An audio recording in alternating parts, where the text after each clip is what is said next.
Seluruh alam ilahi sembilan langit dilanda kekacauan, bergetar hebat seolah-olah itu adalah akhir dunia. Tanda-tanda yang paling jelas adalah pelanggaran aturan, pembalikan siang dan malam, dan runtuhnya gunung serta retakan bumi, semua demi merebut kekuatan tertinggi ini. Setelah waktu yang tidak diketahui, alam ilahi sembilan langit perlahan-lahan tenang. Di tingkat terendah dunia, ruang itu sendiri menyerupai cermin yang pecah, benar-benar hancur berkeping-keping.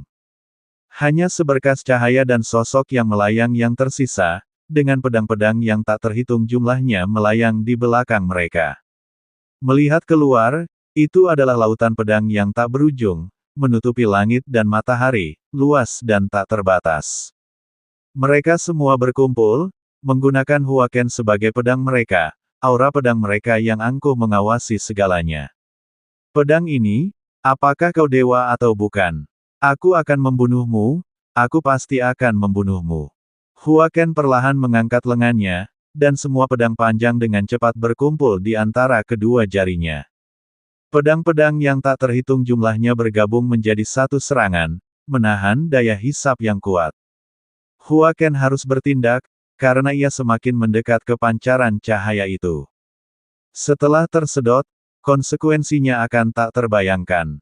Tidak ada yang tahu apa yang akan terjadi, ini adalah senjata yang mampu memusnahkan langit dan bumi. Jika Huaken tidak memusatkan kekuatannya, kekuatan yang tersisa akan sangat kuat, jauh melampaui apa yang dapat ditahan dunia ini. Pedang yang tak terhitung jumlahnya menyatu menjadi satu pancaran yang menembus kekacauan. Merobek aturan, energi pedang abu putih itu melesat ke langit, dengan ganas menebas ke arah pancaran cahaya misterius itu. Boom! Tidak ada suara yang dapat menggambarkan benturan ini. Itu adalah konfrontasi pamungkas antara kekuatan murni aturan dan apa yang tampaknya merupakan tingkat kehendak yang lebih tinggi. Cahaya itu melahap seluruh ruang seolah-olah telah dilemparkan ke dalam kegelapan total, berputar dan bergetar hebat sebelum runtuh sedikit demi sedikit.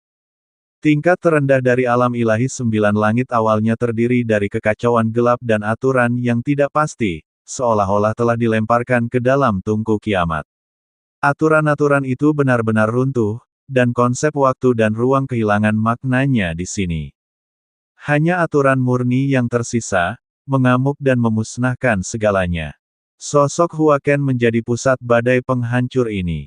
Serangannya, mengumpulkan kekuatan 10.000 pedang dan membakar seluruh kekuatannya sendiri, memang mengguncang ketajaman yang tak tertahankan itu. Sinar cahaya berkedip-kedip hebat, seolah-olah dicengkeram dan dicabik-cabik oleh tangan raksasa yang tak terlihat, akhirnya mengeluarkan ratapan tanpa suara. Sinar itu runtuh dengan dentuman keras. Sepertinya aku berhasil sekali lagi. Kata-kata Huaken baru saja selesai ketika sinar cahaya yang runtuh itu langsung muncul di atas kepalanya. Dalam sekejap, kekuatan hidupnya direnggut habis-habisan. Rasa sakit yang hebat itu tak tertahankan, menyebabkannya meletus dengan raungan yang memekakkan telinga. Tubuhnya yang tegak perlahan membungkuk, seolah-olah langsung menanggung beban zaman yang tak terhitung jumlahnya, warna putih menyebar dengan cepat dari akar rambutnya menjadi putih menyilaukan. Seperti musim dingin yang keras, semalaman menutupi seluruh pipi pegunungan dan hutan, terlihat cekung, kulit kehilangan semua elastisitasnya. Alur-alur dalam muncul, seperti tanah yang kering dan retak. Kedua lapisan itu, tajam seperti pedang, membara dengan semangat juang yang tak terkalahkan. Kini keruh dan tanpa darah, hanya memperlihatkan kelelahan yang tak berujung dan sedikit kebingungan. Sebuah erangan tertahan keluar dari bibir Huaken yang kering.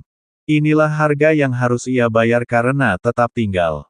Meskipun alamnya tetap tidak terpengaruh, kata-kata "Dewa Abadi" telah menghilangkan kata "abadi". Masa hidupnya hampir habis, dan suara Huaken menjadi serak. Jika Xiao Yan dan Ye Beijing melihatnya lagi sekarang, mereka mungkin tidak akan mengenalinya pada pandangan pertama. Apakah harga seperti itu benar-benar sepadan? Suara amplas yang digosok bergema jelas di ruang yang hancur dan sunyi senyap. Dokter, Huaken yang sombong telah jatuh ke akhir seperti ini. Dia melambaikan tangannya, mengenakan topi bambunya, dan mengganti pedang ilahinya dengan pedang biasa, takut pikirannya akan dikenali. Dalam sekejap, dia bergerak, menginjak pedang terbangnya dan meninggalkan alam ini. Kekosongan yang kacau itu membutuhkan waktu yang tidak diketahui untuk pulih perlahan. Tanpa kehancuran, tidak akan ada pembangunan. Suatu hari, cahaya pedangku akan ditampilkan, dan suara terakhir dunia ini akan bergema di kehampaan, bertahan lama. Dalam kegelapan, setelah Hua Ken pergi, itu seperti permukaan air yang telah diaduk, perlahan-lahan menjadi tenang. Pada akhirnya, simpul-simpul itu masih akan diperbaiki oleh aturan dunia. Drama ini sempurna. Yang Mulia kehilangan avatar penting, Hua Ken kehilangan keabadian, dan hanya gadis dari alam iblis abadi kuno itu yang paling cerdas, namun kita tidak bisa mengalahkannya. Tapi tidak masalah, ada banyak peluang, yang benar-benar menyenangkan. Aku akan mengadakan pertemuan dan berbagi semua yang terjadi dengan orang-orang bodoh lainnya, sehingga mereka juga dapat menikmati drama yang luar biasa ini. Bukankah begitu? Dua sosok tiba-tiba muncul di ruang yang kacau, satu berkedip-kedip tak menentu. Hanya topengnya yang agak jelas. Di sampingnya berdiri sesosok. Jika Xiao Yan melihat sosok ini, dia pasti akan melawannya sampai mati. Ini adalah klon roh primordialnya, darah dan energinya melimpah, dengan tanda bintang putih milik roh primordial cermin kuno di dahinya. Ia berkilauan terang. Klon yang begitu kuat telah memberikan kesadaran pada dirinya sendiri. Aku akan memeliharanya lebih lanjut, dan kemudian mempersembahkan pertunjukan yang sempurna kepada Yang Mulia. Meskipun belum terjadi, aku hampir bisa melihat ekspresi terkejutnya. Jika dia tidak bisa menang, dia akan membunuh Yang Mulia. Jika Yang Mulia menang, aku akan membuat klon ini lenyap begitu saja di hadapannya sekali lagi. Haha, bagus sekali, bagus sekali. Suara bocah pohon itu terdengar. Namun, pada saat ini, cahaya dingin tiba-tiba menyerangnya. Itu semua berkat Bayer dan yang lainnya. Mereka benar-benar berani menantangku di alam ilahi 9 langit.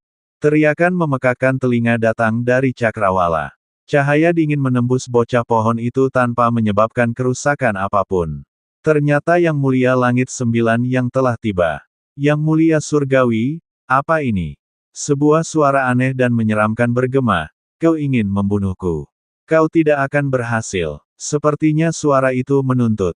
Sebuah suara aneh dan sarkastik terdengar, tentu saja menuntut kematian si pemberani.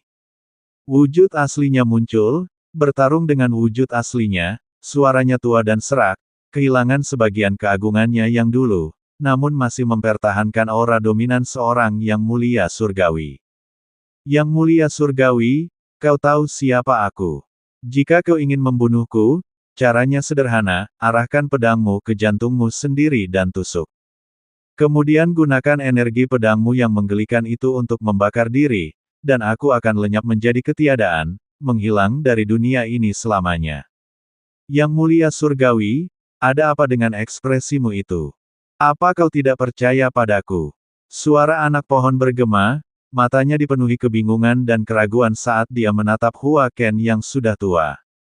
Dia tertawa lagi, berhenti bicara omong kosong.